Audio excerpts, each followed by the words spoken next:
on, ladies and gentlemen of the internet? It is your boy Tom Origins here, as per usual, ladies and gentlemen. And in today's videos, in today's videos, I'm here playing the new Call of Duty World War II private beta. I was lucky enough to grab a code for the beta and be able to get myself onto a few games, and I've had a go on 2 modes, Team Deathmatch and War.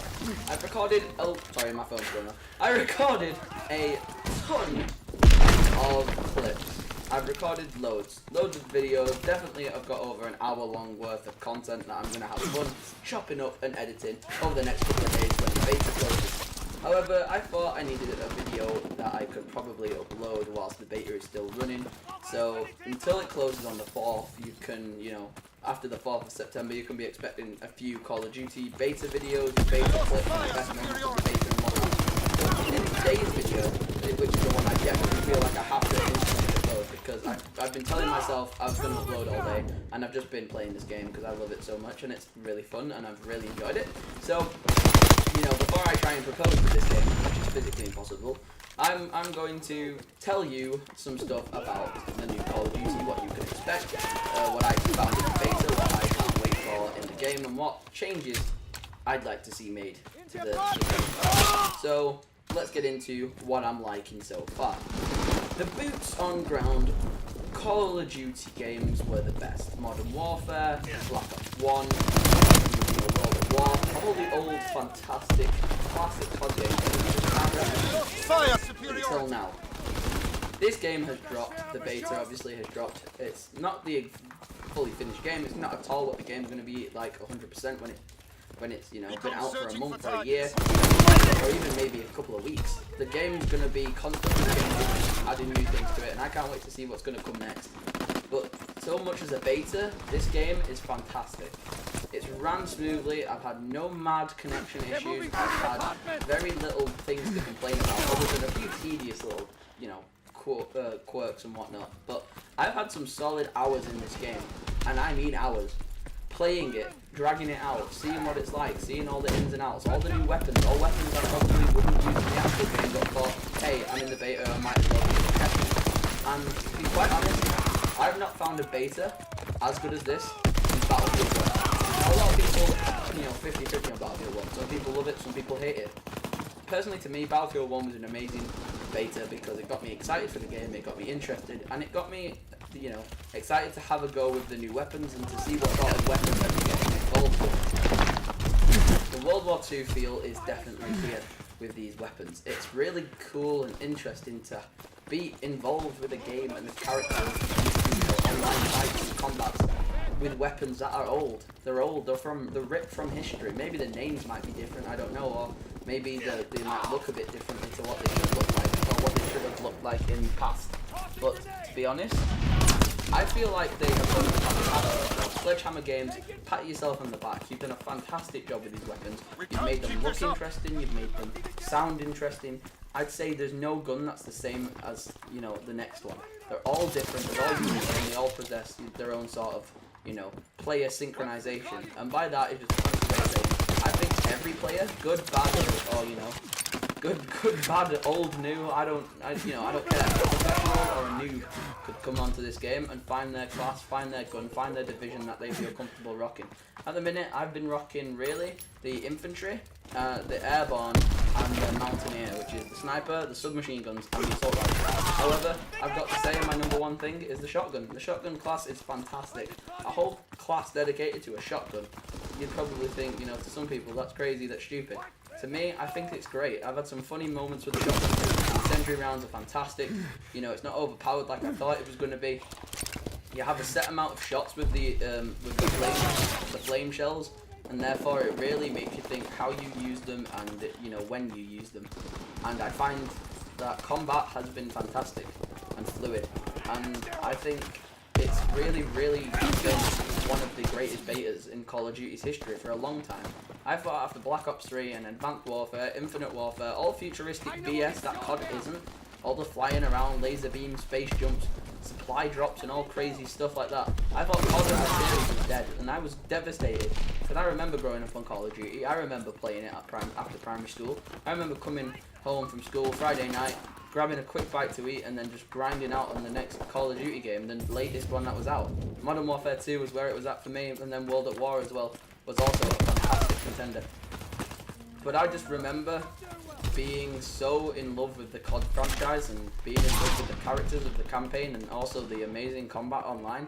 And I was devastated when I saw Black Ops 3 and Infinite Warfare just take that away. I remember feeling quite upset and quite let down actually that this amazing series that once was fantastic has now slowly died off because of stupid comic book sci-fi garbage. It's not a sci-fi game, it's not Halo, it's not Destiny, it's Call of Duty, it's boots on ground, it's a bunch of soldiers fighting each other, killing each other, one side against the other, and you know, that's what it's all about really.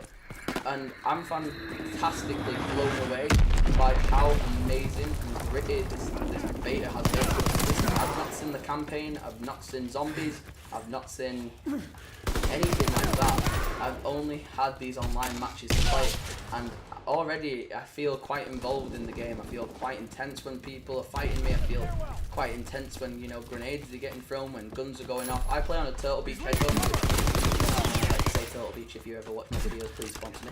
But I remember playing, you know, with these Turtle Beach. I remember that I play with it now. I play with the Turtle Beach now, and the sound quality is fantastic on this game. The guns, the fire, the bullets, the way the bullets past your head and stuff. It's like being in Saving Private Ryan, but actually getting to fight, like in the films. It's like watching your favorite war film, but actually getting to control a character in it, and I find that fantastically enjoyable. Also, some things I'd like to discuss is the one thing I've had the most problem with is the kill feed. Now, if you're not a gamer, you're probably not even watching this video, but if you are not a gamer and watching this video, I applaud you. But pretty much Call of Duty has the same kind of kill feed, and as you can see in the bottom left-hand side of my corner, there's a bunch of names and the pictures of guns and you know, score streaks and kills.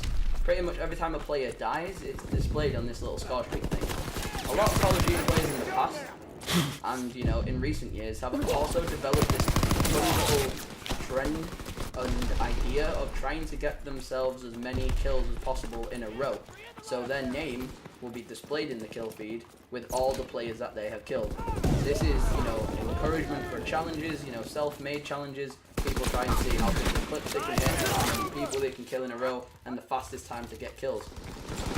I feel like the kill feed goes by too quickly. It's a very short kill feed, it's only on for a few seconds, and then it drops, and you know, it just goes by too quickly. If I'm going to be spending hours upon hours in this game, trying to challenge myself to get as many people in my kill feed as possible, I want the kill feed to be displayed, I want it to be noticeable, I want it to be, you know, up long enough that I can take a quick picture of it, a quick screenshot, so I can show my friends later, or put it in a game clip. Where Battlefield is the only first-person shooter at the minute that I think is on console and actually has a customizable kill feed, which means in Battlefield I can take out everyone else's kill feed and I can add my own, you know, so it just displays my kills in a row.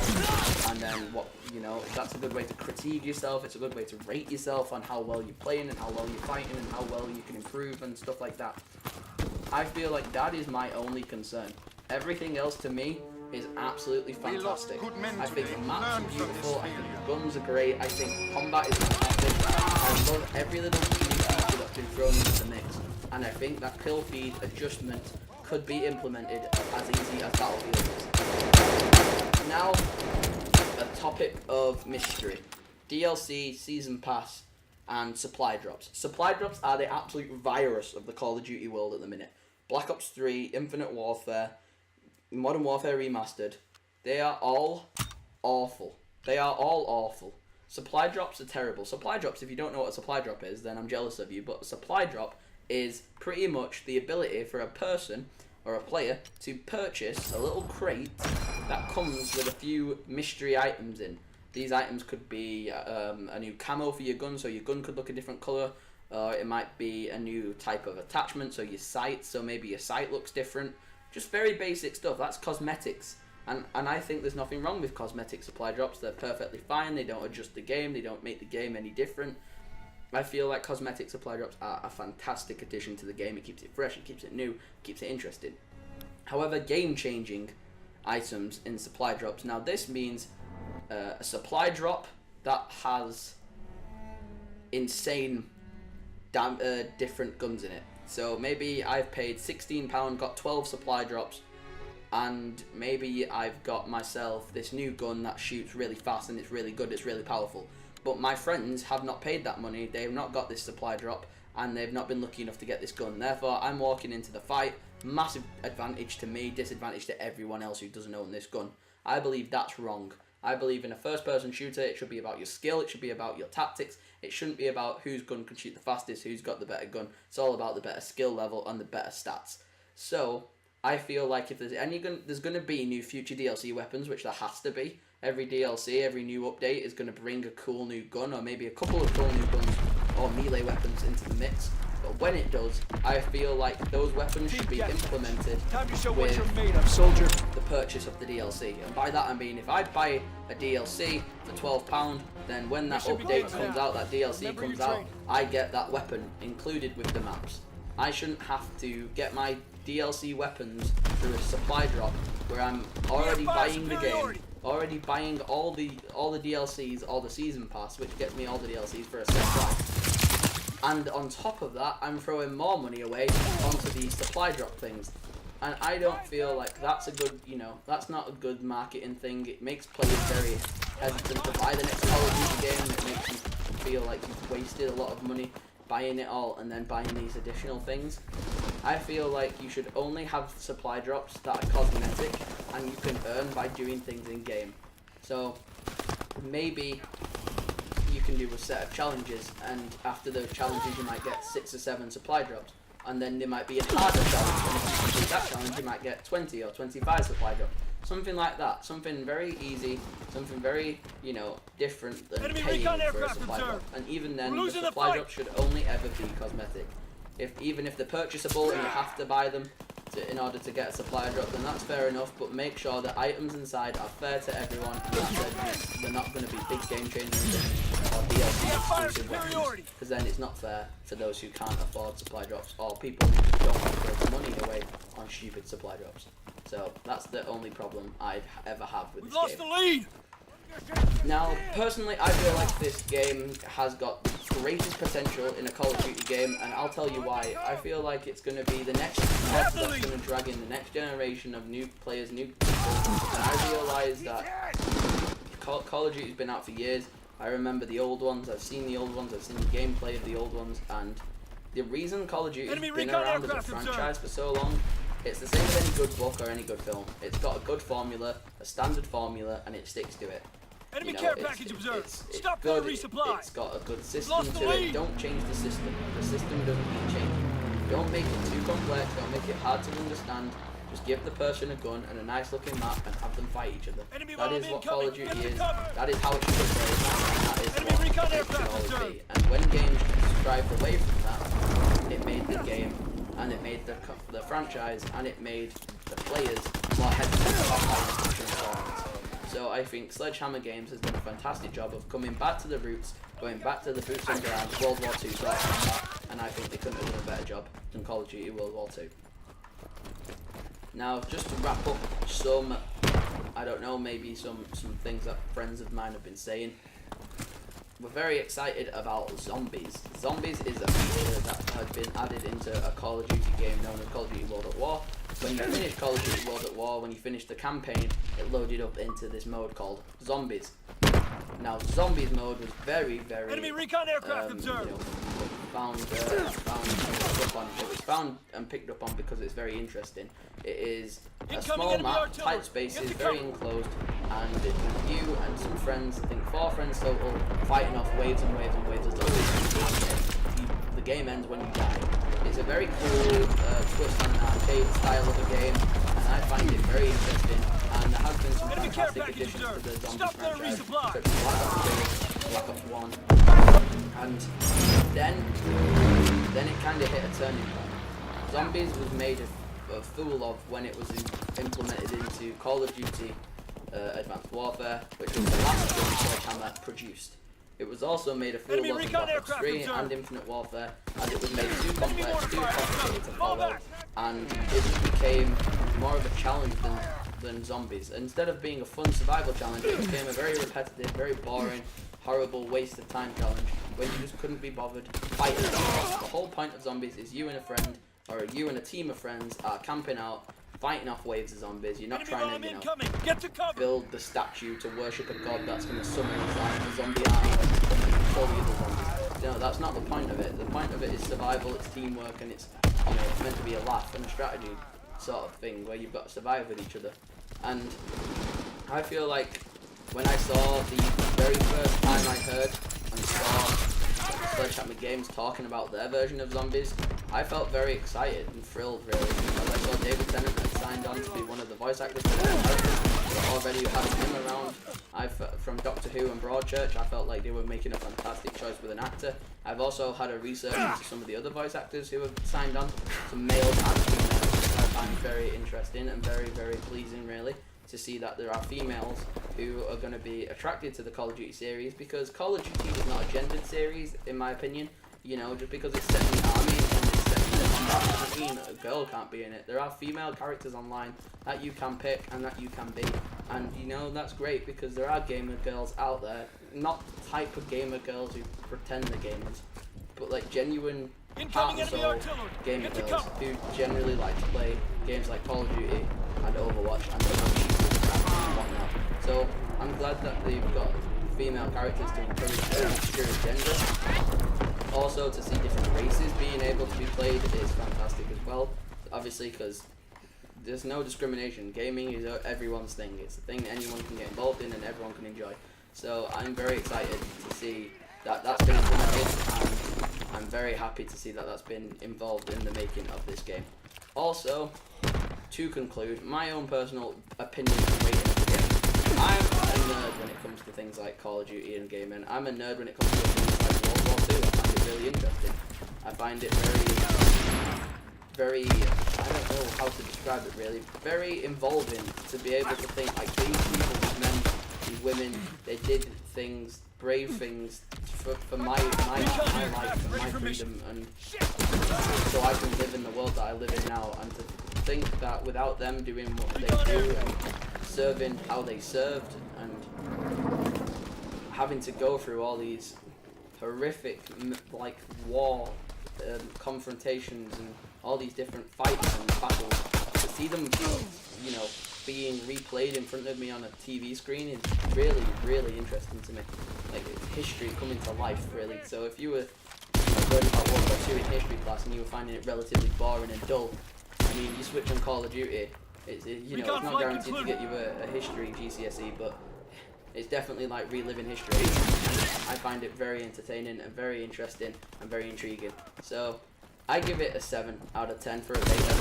I give it a 7 because I reckon it's a high beta. It's not those buggy, glitchy, horrible betas where you think, I'm not buying this when it comes out on its release date in November. I played this beta for a good couple of hours. I've had a good mixture with all the different weapons. I've seen people and I've had people, you know, feedback from it, my friends and stuff, and I feel like, and they feel like, it's going to be a really, really amazing out-of-the-park Call of Duty game. And maybe, in my own words, I feel like it's going to be Call of Duty's rebirth in a way, coming back to what it should be and coming back to how it should play and how it should feel and be displayed on your gaming console. And I feel like it's going to be a fantastic game. And Sledgehammer, you have done a fantastic job with this masterpiece that you have designed and created. And I cannot wait to come back in November and play the full game and just keep recording and keep filming all your new content that you're bringing out of this game, and keep following this game, keep up to date with everything that's happening with it. And I feel like it's going to be a fantastic game when it comes out. So, really, that's my personal opinion. I feel like I've got my, views across about the game.